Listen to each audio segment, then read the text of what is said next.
Yeah, I'm losing my To see. edge. But Pete, there's plenty to see in this U.S. dollar trade recently. I want to talk about Absolutely. how low it can go. You had some technical difficulties yesterday. I couldn't get your 50 years plus experience on trading foreign exchange here to see what you felt about the U.S. dollar and all the pieces that are moving against it.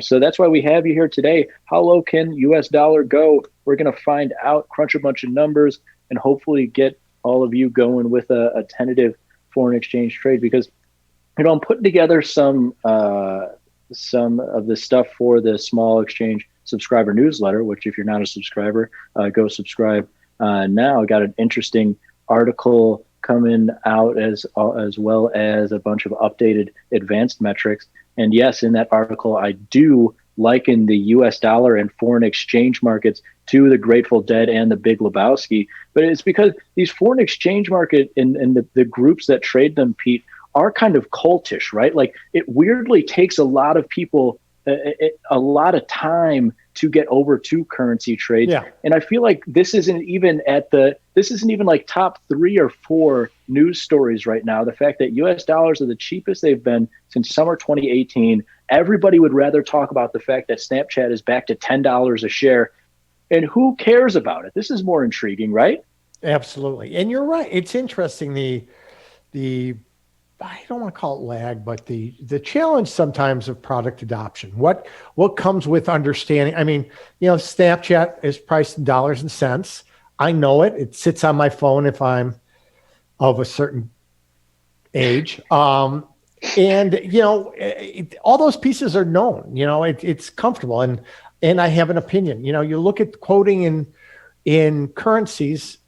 There's a lot of zeros. There's a lot of decimal points. None of them are the same.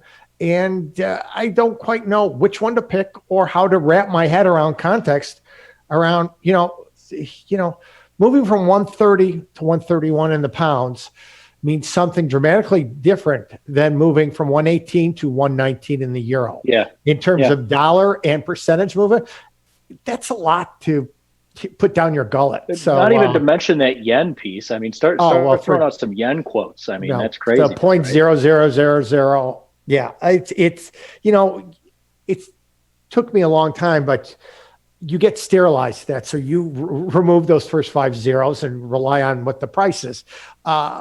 That in and of itself is awfully confusing when you're trying to look at things that are moving and trying to put some semblance around uniformity. We all move from product to product, bringing a little bit of what we've learned in the previous product with us. So if I can bring some of those pieces, that's part of the wonderful elegance of options in the equities markets. They're all 100 shares. They're all priced in dollars and cents.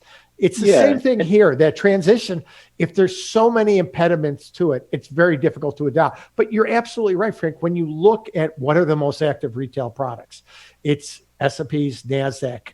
And usually it's a fight for third place between gold and oil.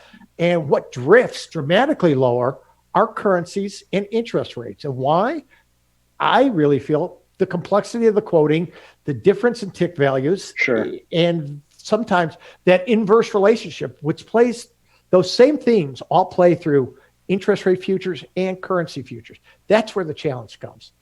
Yeah, and while it's nice to hear that you're sterile, we sterilized the markets here so that people didn't have to deal with the quotes themselves. I don't know where that came from. Okay. you said that you're sterilized to these, an interesting verb to use, that you're sterilized to the odd quoting conventions of foreign exchange. But we sterilized the markets so that you didn't have to get sterilized yourself here. And all you can do is give a dog a bone, man. Dogs, talk about sterile, those poor dogs. But yeah, here in this SFX trade, you can simply look at it and be like, all right, it's at 148, hasn't been below 148 since 2018, and then just think about the fact that you make opinions constantly on, Peloton, it's too expensive, Tesla, it's too cheap. You have opinions coming out the wazoo about companies that you know very little about, but you saw a commercial, and so you feel like you know everything about it. The US dollar, you've gone on vacations, you've had to exchange dollars for different currencies. You think about, in the back of your mind, you can pretty easily come up with a comparison of how our economy is doing relative to China or Mexico or Canada, these other places. And I would hearken that you have actually probably more of a foundation for forming those opinions about it. But yeah, it is nice that this is just a market that looks like a stock market here, and it's US dollars. And now I want to crunch a couple of these numbers and talk about the fact that not only is SFX low, Pete, but coming in today, SFX was lower 4 days in a row, which is hard to find here. You could see theoretically that it should only happen about 6% of the time. And now on the fifth day, we're seeing a little bit of a bounce. And I wish that I had brought these numbers to everybody yesterday, because what you see here, this might be hard for people to grasp, but if you dig into these numbers, what you see is the actual historical probabilities here overstating SFX here to the downside. So the probability of it going lower 1 day is 50-50, right? That's the theory there. It's been lower, actually more on often, even or more than it should have been, even though dollars is up the last few years here in this data set. And then also the 2 days, you see the overstatement. 3 days, actually a big chunk of overstatement. And that's just letting you know that SFX has seen 3 consecutive days lower more often than it theoretically should have. 4 days more often. And then what's funny is that the fifth day is when it actually starts to understate. That's when SFX has actually seen fewer outliers of those consecutive days lower. And so that, I don't want to say that's the reason for this bounce here, but it is intriguing that we saw these 4 days in a row, and up to 4 days is how is when we've seen historical overstatement of theoretical values here in consecutive days lower in any market. And then the fifth day is actually when the U.S. dollar has started to understate. You don't see those extremes so much. No, it's very interesting to again, we build strategy out of sometimes a gut assumption or statistics around the where we get a higher probability. And I think this is interesting, because I think if you ran this to ground without having those bottom numbers, I think people would have overestimated the start and underestimated the bottom. And this dichotomy of 5 days is very interesting, I think. But the overstatement on the other ones, I don't know. I mean, would you have seen that I would not. 3%, in 3 days there, that almost 4% difference between the theoretical and the actual? I find that very interesting. It's funny. It's something I would have expected in a commodity market like gold or crude oil, just because those markets can really trend.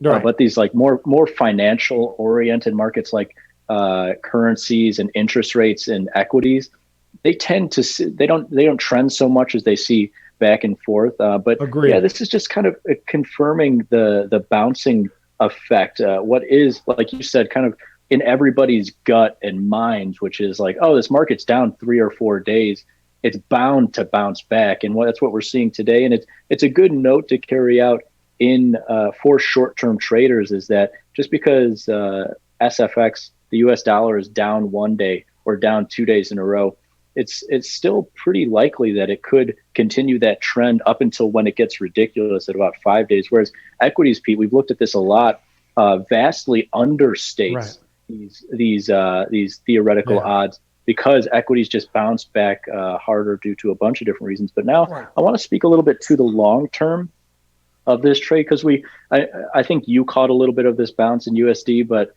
it's from our intents and purposes here on Thursday afternoon, it's over, right? We've seen the bounce. The fifth day, they didn't go lower. The SFX bucked that trend.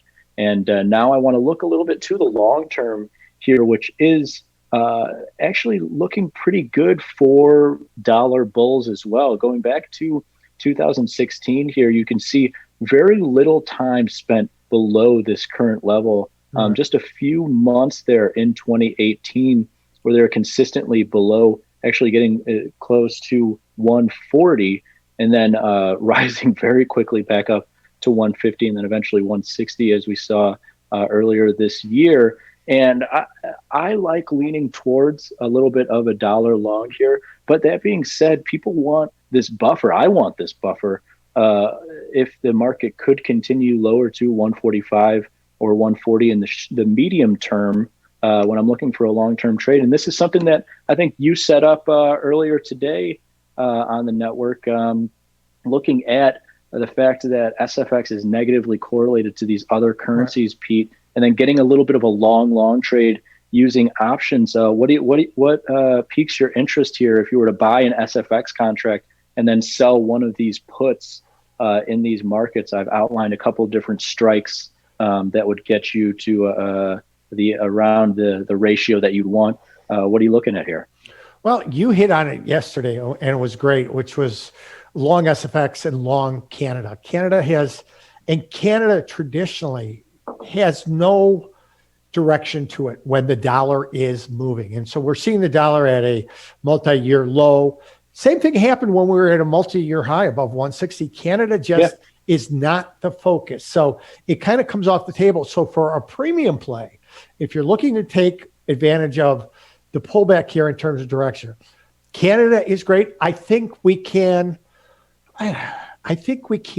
comfortably also add Aussie as a candidate in there. I knew you were going to go there. Yeah. Yeah. I think, when we go through the world IV rank, Aussie and pound are the richest candidates. Now, sometimes not to the degree where I would say, well, Aussie just is a better premium play than Canada, so I'm going to choose it. I think both these are interesting candidates. But I think when we look at Aussie and Canada traditionally as, for whatever this means, because I think it's changed, a commodity currency, we see the semblance of both of these kind of acting in a confined range. Now, a year ago, Aussie fell much harder than Canada did. It bounced back much quicker than Aussie did, but around 70 cents, there is no fair value in currencies. What's great is, and I think what was interesting and what you pointed out on the dollar there, it's truly neutral. There's no bias to it like there is in equities in terms of upside downside movement. So I think both of these make for good candidates for that long pairs trade. And if you want to, what's nice here too is, Frankie, is you can actually you're not compelled to pick and choose. You can always pick and choose, but you can do both. And I like the idea of long two SFXs and creating that premium trade on both with both of these.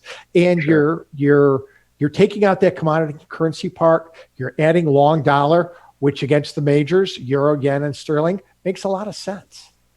Yeah, well, there you have it. The long SFX, long Aussie, long Canada there, and then by the nature of that, you're short these three and a couple others: Mexican peso and Chinese renminbi. But yeah, I think that's a nice trade, Pete. You got the context for how low this U.S. dollar, the SFX trade, can go at multi-year lows, but back in 2016, 2017.